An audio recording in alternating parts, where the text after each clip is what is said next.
ఇబ్బంది పరిస్థితి తీసుకుపోయిన దుర్మార్గులే మరి ఈరోజు కాంగ్రెస్ పార్టీ ప్రశ్నిస్తున్నారు.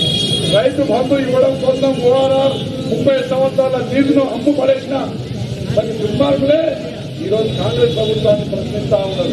దీన్ని ఇచ్చి కొట్టాల్సిన బాధ్యత మీరు అందరూ తీసుకోవాలి. మిత్రులారా, ఈరోజు రేవంత్ రెడ్డి గారు ఈ రాష్ట్రంలో ఉన్న అన్ని సామాజిక వర్గాలకు న్యాయం జరిగే విధంగా ముందుకు సాగుతా ఉన్నారు. ఇక్కడనే వంశీ కృష్ణ అడగక ముందే 18 కోట్లతో మన ఆరాధ్య దైవం ఆంజనేయ స్వామికి 18 కోట్లతో దేవాలయాన్ని నిర్మించబోతున్నారు. అదేవిధంగా 160 కోట్లతో దేవాలయాలు గారి మందిరిని మరి మధ్య మరుగు పొద్దున కట్టబోతున్నారు. అదేవిధంగా ఆదివాసీ భవన్ మరి కన్నూరులో కట్టబోతున్నారు. అదేవిధంగా రేవంత్ రెడ్డి గారు గిరిజన బిడ్డలు ఇంకా విద్యాపరంగా ఉపాధి పరంగా అవకాశాలు అందిపుచ్చుకోవాలని చెప్పి